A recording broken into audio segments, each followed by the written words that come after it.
started to find out about the life of Lord Woodbine and his various links with the Beatles, I produced a short conference paper that was in 2009. It lasted about 20 minutes, and that was pretty much the sum total of what I was able to find out about this fascinating individual. I'm very happy to say that since then, I've now amassed so much material thanks to the generosity of people who have let me interview them, and thanks to other newer researchers, that there's no way to get all this detail into an entire conference, let alone 40-minute paper. I'll try and make this, if it needs to be a bit out of time, shorter rather than longer, because I think it would be really important for people to ask questions or make comments on this. So, Lord Woodbine was the Calypsonian name of Harold Adolphus Phillips, born in Laventille, Trinidad in 1929, who passed away in 2000. Now, if you read a biography of the Beatles, you probably will see Lord Woodbine mentioned, but there's a very limited context to those mentions of him. This is quite a famous photograph taken of Lord Woodbine with Paul McCartney, George Harrison, and the Beatles' first drummer, Pete Best.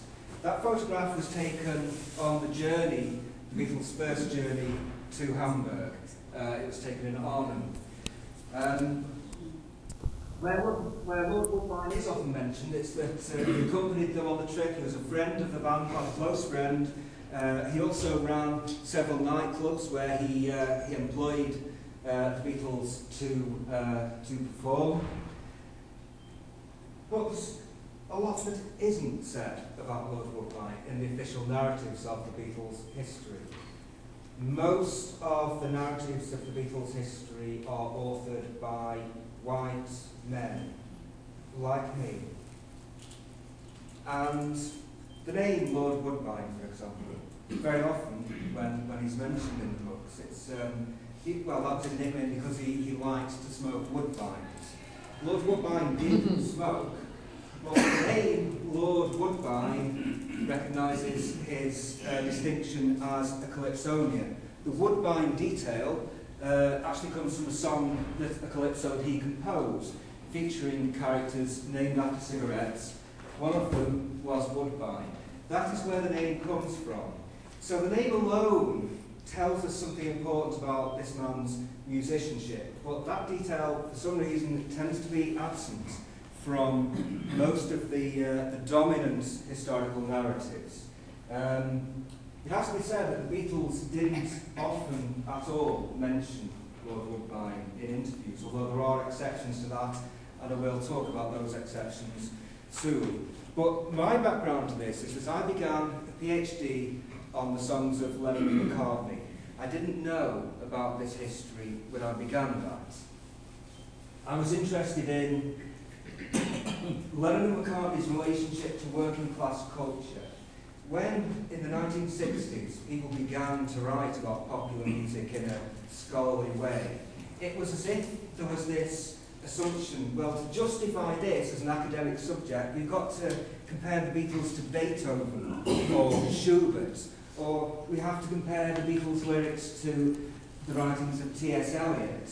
Well, those kind of comparisons are valid, but the problem is, it's trying to liken popular culture into the dominant, slightly more elitist frame of reference.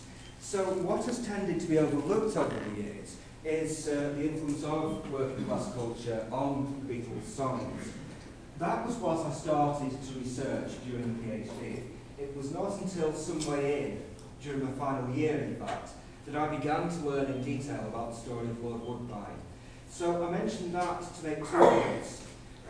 Firstly, most of the huge majority of books on the Beatles, and there are thousands, scarcely mention Woodbine at all. But I also want to make the point that, you know, I was studying this at doctoral level, and I nearly missed this. So I don't want my comments to be taken as a criticism on all authors of the Beatles. What I am saying is that the story of Lord Woodbine and numerous other black musicians in Liverpool really deserves far more recognition than it has yet received. That kind of recognition is what I want really to promote.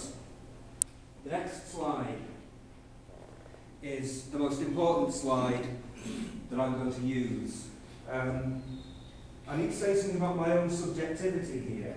So, I'm not black, I'm not from Liverpool. When these events took place, I was not born. I am an outsider on this story, this history. These are